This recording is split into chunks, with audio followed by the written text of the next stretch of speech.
Hello everyone, easy physics by N K channel पर आप सभी बच्चों का एक बार पुनः आज के इस वीडियो में बहुत बहुत स्वागत है। ट्वेल्थ क्लास फिजिक्स का बोर्ड परीक्षा 2022 के लिए एक बड़ा महत्वपूर्ण प्रश्न है जो मैं आप सभी बच्चों के साथ शेयर करना चाहूँगा और इस प्रश्न का आज के इस वीडियो में हम सॉल्यूशन भी पढ़ेंगे। बड़ा आसान प्रश्न है, 1.5 अंक का प्रश्न हमारे चैप्टर नंबर 2 में से एक न्यूमेरिकल पूछा जाएगा, एक व्यंजक व्युत्पन्न करने वाला 1.5 अंक का प्रश्न पूछा जाएगा। तो ये जो प्रश्न है वो हमारे न्यूमेरिकल्स की कैटेगरी में या फिर व्यंजक व्युत्पन्न करने की कैटेगरी में आ सकता है।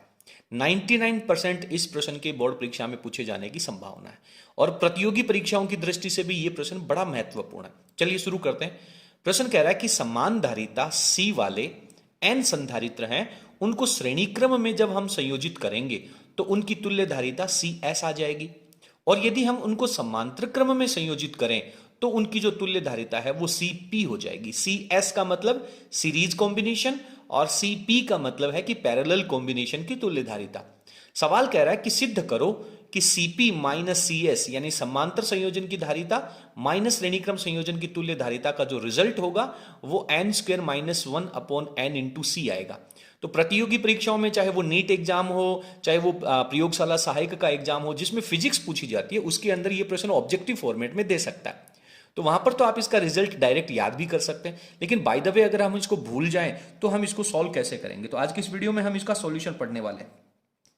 यदि आप लोगों ने अभी तक हमारे चैनल को सब्सक्राइब नहीं किया है तो सब्सक्राइब करके और उसके पास में लगे घंटे को बजा दें ताकि आगे आने वाले वीडियो का आपको नोटिफिकेशन मिल सके और बोर्ड परीक्षा के लिए भौतिक विज्ञान को हम बहुत बेहतरीन तरीके से तैयार करने वाले हैं। इसके इंपॉर्टेंट प्रश्नों की जो सीरीज है वो भी हमने प्रारंभ कर रखी है, उसका लिंक आप लोगों को नीचे डिस्क्रिप्शन में मिल जाएगा। चलिए तो हम लिखेंगे कि संधारित्रों के श्रेणी क्रम संयोजन की तुल्य धारिता क्या होती है भैया। श्रेणी क्रम संयोजन पहले ले लेते हैं, इसकी तुल्य धारिता क्या होती है बताओ, फॉर्मूला क्या होती है। फॉर्मूला क्या होता है, संयोजन की तुल्य धारिता। आपको बोर्ड परीक्षा में बिल्कुल इसी तरीके से लिखना होगा, तब जाकर के इस प्रश्न के अंदर 1.5 अंक मिलेगा। तो तुल्य धारिता का फॉर्मूला होता है सर श्रेणी क्रम संयोजन में 1/CS this is equals to 1/C1 plus 1/C2 and so on, इस तरीके से। चूंकि सभी संधारित्र जो हैं वो किसके हैं, सभी संधारित्र समान वैल्यू के हैं सर, सभी संधारित्र समान धारिता के हैं। समान धारिता कितनी है, समान धारिता C के हैं, C के हैं। तो हम क्या कर देंगे, इन सबको यहां पे C रख देंगे। तो 1/CS की जो वैल्यू आ जाएगी वो हो जाएगी sir 1/C plus sir 1/C plus ये चलेगा और कितनी बार चलेगा बेटा, ये n बार चलेगा। क्यों चलेगा n बार, क्योंकि हमें कह रहा है कि n संधारित्र है।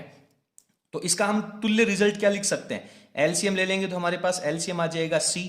1 + 1 अगर 2 बार ऐड करेंगे तो 2 बनेगा, 3 बार जोड़ेंगे तो 3 बनेगा और n बार जोड़ेंगे तो n बनेगा।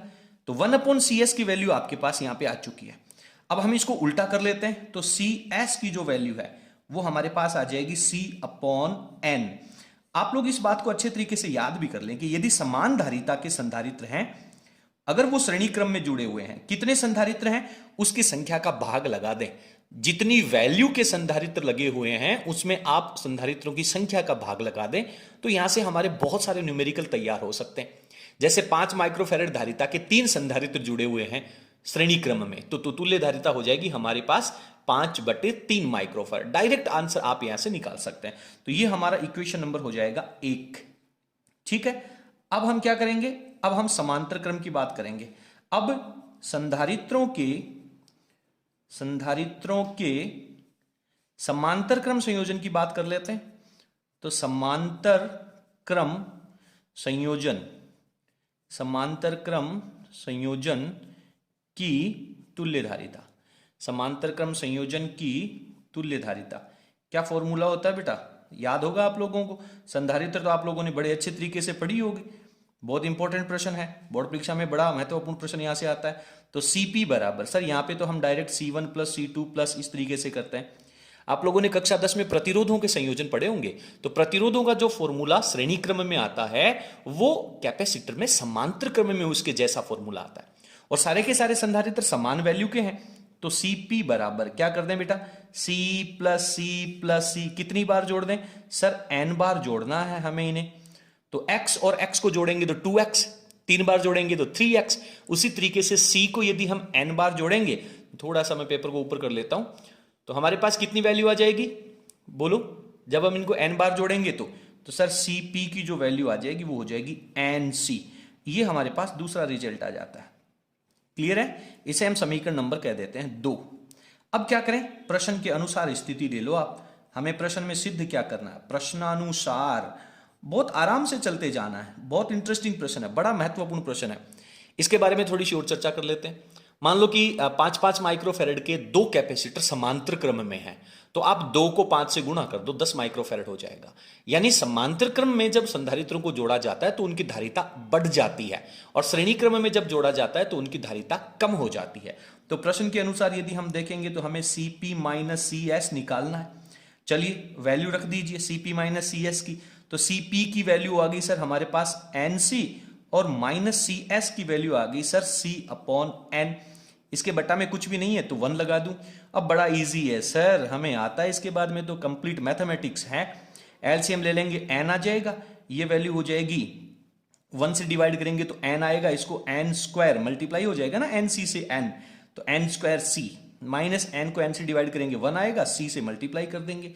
अब यार बहुत इजीली हमें समझ में आ रहा सर, यहाँ पे दोनों में से c कॉमन ले लेते हैं ऊपर, तो पहले फंक्शन में से बचेगा n स्क्वायर, और दूसरे के गुणनफल में क्या है 1 है, तो n स्क्वायर माइनस 1 बटा में क्या चल रहा है n, और आपने कॉमन क्या ले लिया c ले लिया।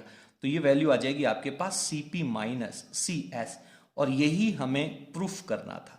आप ऊपर जो प्रश्न दे रखा है उसका फंक्शन आप देख सकते हैं, यही चीज हमें यहाँ पे प्रूफ करनी थी। तो इसी तरीके से यदि आप इसको बोर्ड परीक्षा में लिखेंगे तो एग्जामिनर प्रभावित भी होगा और आप लोगों को लिखने में भी मजा आएगा। 12th क्लास की फिजिक्स का पूरा सिलेबस, हर एक टॉपिक को बेहतरीन तरीके से समझने के लिए आप हमारे चैनल को सब्सक्राइब करें, और प्ले लिस्ट में जाकर के हर एक चैप्टर के वीडियोज आप पढ़ सकते हैं। किसी भी तरह की कोई समस्या हो तो इसके लिए आप हमारे व्हाट्सअप नंबर डिस्क्रिप्शन में मिलेंगे, वहां पे आप मैसेज छोड़ सकते हैं। आप सभी से अनुरोध है प्लीज फोन कॉल्स ना करें, फोन कॉल्स रिसीव करना पॉसिबल नहीं हो पाता है। यदि आपको हमारा आज का वीडियो पसंद आया हो तो आप सभी से अनुरोध है कि इसे अपने सभी फ्रेंड्स के साथ शेयर कर हमें सपोर्ट जरूर करें, हमें बहुत अच्छा लगेगा, और हम आप लोगों के लिए और अधिक बेहतरीन पाठ्य सामग्री और इंपॉर्टेंट प्रश्नों की श्रृंखला लेकर के आएंगे। चलिए बहुत बहुत धन्यवाद, थैंक यू।